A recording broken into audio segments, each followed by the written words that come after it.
और उसके अलावा एक और चीज़ इन्होंने इंट्रोड्यूस करवाई है, अगर आपका वीज़ा निकल भी आता है उसके बाद भी आपको एम्बेसी का चक्कर एक दफ़ा दिख लगाना पड़ेगा वेरिफिकेशन के लिए। अस्सलाम वालेकुम friends, welcome to another video. नई वीडियो में आप सबको खुशामदीद। तो नाज़रीन, आजकल जो वीज़ों का इशू चल रहा है ना, पाकिस्तानीज़ का या इंडियंस का या और भी नेशनलिटीज़ का, लेकिन मेन जो इशूज़ है ना वो इस टाइम दो तीन वजूहत से चल रहा है। यहाँ तक कि वो जो नेशनलिटीज़ है ना वो यहाँ पे आके कोई इस तरह की लीगल एक्टिविटीज़ करती हैं जिसकी वजह से जो बाकी लोग होते हैं वो सफ़र करते हैं।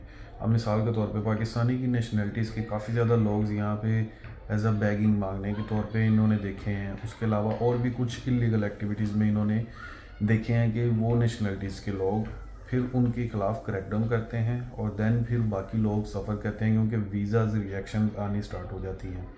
अब बात करते हैं जी विज़िट वीज़ा, वर्क वीज़ा और फैमिली वीज़ाज़ के बारे में, क्योंकि ये तीन किस्म के ही वीज़ा जो टॉप पे आते हैं और लोग इन्हीं वीज़ोज़ पे अप्लाई करते हैं। सबसे कॉमन वीज़ा होता है विज़िट वीज़ा, जिसकी आजकल ऑफिशियल्स इस तरह के कोई भी स्टेटमेंट्स नहीं देते, लेकिन जो लोग अप्लाई करते हैं एजेंट्स के थ्रू या खुद करते हैं वो लोग अपने सोशल मीडियाज़ पे शेयर करते हैं कि भाई वीज़े रिजेक्ट हो रहे हैं, अभी अप्लाई नहीं करो या थोड़ा सा वेट करो। इस तरह की स्टेटमेंट्स आती हैं। विज़िट वीज़ा क्योंकि सबसे इजी होता था, विद इन 48 आवर्स या 72 आवर्स, 3-4 दिनों में आ जाता था, लेकिन वो आजकल रिजेक्ट बहुत ज़्यादा हो रहे हैं जिसकी वजह से जो नए वीज़ाज़ अप्रूवल रेशो वो बहुत ज़्यादा कम हो गई है। और जो पुराने जो यहाँ पे काम कर रहे हैं लोग उनको भी काफ़ी ज़्यादा डिस्टर्बेंस हुई है, क्योंकि वो किसी ने अपने दोस्त को बुलाना था या किसी और को बुलाना था या अपने रिलेटिव्स को बुलाना था विज़िट वीज़े पे, वो भी इस चीज़ से बहुत ज़्यादा सफ़र कर रहे हैं। और जो वर्क वीज़े थे, अब मिसाल के तौर पे एक बंदे ने अपनी होम कंट्री से अप्लाई किया यूएई में किसी कंपनी में, उसका जॉब ऑफ़र लेटर सब कुछ हो गया, उसके बाद भी वो यहाँ पे नहीं आ सका। ऐसे मेरे एक दो कोलीग्स थे, मतलब कि होम कंट्री में पाकिस्तान में, उनका क्या सीन हुआ कि अपनी होम कंट्री में उनकी जॉब ऑफर लेटर सब कुछ डन हो गया, लेकिन जब उनकी कंपनी ने, मतलब कि जिन्होंने उन्हें जॉब ऑफ़र की थी, उन्होंने उसका पासपोर्ट वगैरह लिया, ऑनलाइन जो भी डिटेल्स ली, और उन्होंने जब उसका वीज़ा ऑनलाइन अप्लाई किया तो इमिग्रेशन से रिजेक्शन आ गई। अब देखें, वो बंदा बिल्कुल राइट पे था, उसकी एजुकेशन भी बिल्कुल ठीक थी, उसके पास डिग्री थी, उसके बाद एक्सपीरियंस अपनी होम कंट्री में, लेकिन यहाँ पे वो नहीं आ सका क्योंकि इमिग्रेशन से उसका वीज़ा रिजेक्ट हो चुका है। इसका मतलब विज़िट वीज़ा और वर्क वीज़ा ये दोनों इस टाइम रिजेक्शंस आ रही हैं। एग्जैक्ट फिगर हम कह ही नहीं सकते, कुछ लोग कहते हैं 50-50%, कुछ लोग कहते हैं 80-20%। तो इसमें कोई फ़िक्स फिगर या फ़िक्स डिजिट नहीं है, क्योंकि काफ़ी ज़्यादा लोग के अप्रूवल भी हुए हैं और काफ़ी ज़्यादा के रिजेक्शंस भी हुए हैं, जिसमें कुछ सिटीज़ आते हैं, उसके अलावा कुछ डिस्ट्रिक्ट्स आते हैं। दैट्स अ डिफरेंट थिंग, वो एक बहुत लंबी बहस छिड़ जाती है।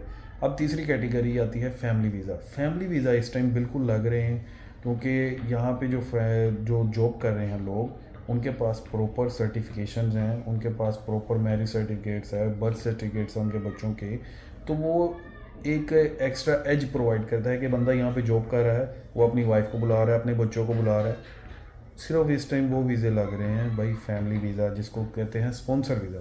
मतलब कि एक बंदा यहाँ पे जॉब कर रहा है, वो स्पॉन्सर करता है अपनी वाइफ को, अपने बच्चों को कि आप आ जाओ मेरे पास। वो वीज़ा लग रहे हैं, और वो भी 2 साल का वीज़ा होता है। अगर आप अपनी फैमिली को बुलाते हैं, 2-3 माह वाला विज़िट, वो भी रिजेक्शन ही हो रही है। मतलब कि फ़ैमिली वीज़ा 2 साल का ही लग रहा है करंटली, जो इस टाइम हमारे सामने 2-3 लोगों ने लगवाए हैं और करंटली ईज़िली प्रोसेस भी हो रहे हैं। तो 3 किस्म के वीज़े थे, जिस तरह का मैंने बताया, विज़िट वीज़ा, वर्क वीज़ा और फैमिली वीज़ा, जिसमें से 2 के इस टाइम रिजेक्शंस के चांसेस बहुत ज़्यादा हैं अगर आप अप्लाई करते हैं अपनी होम कंट्री से।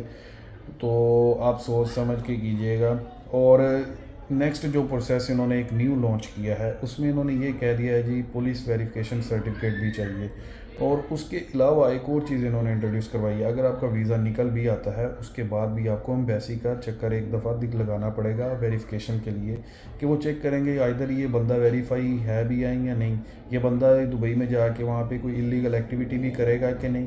मतलब कि ये इस तरह के प्रोसेस हमने अपने लिए खुद ही अपने मुश्किलात पैदा कर ली हैं कि कल को पता नहीं यार, ये वीज़ा इसी तरह होता जा रहा है जिस तरह के यूरोपियन कंट्रीज़ या यूएसए का वीज़ा या कनाडा का वीज़ा हो गया, वो लोग ये प्रोसेस करते थे। अब हमें यूएई के में भी आने के लिए इसी प्रोसेस के थ्रू गुजरना पड़ेगा, हो सकता है आने वाले वक्तों में। इसकी सबसे बड़ी कह लें कि ज़िम्मेदारी कुछ हमारी भी है, हम लोगों ने इस चीज़ का काफ़ी ज़्यादा लोगों ने आके यहाँ पे मिसयूज़ किया है, यहाँ पे आके कंटिन्यूसली कंपनीज़ ओपन कर ली हैं और वहाँ पे कोई उनकी मेन प्रोडक्ट होती नहीं थी और एम्प्लॉयज़ धड़ाधड़ हायर करते रहते थे। तो कुछ चीज़ों का मिसयूज़ हुआ है, अथॉरिटीज़ ने मोनीटर किया है, तो दैन फर्दर ये चीज़ें जाके पर चेंज होती हैं, ये एक दिन में चेंज नहीं होती।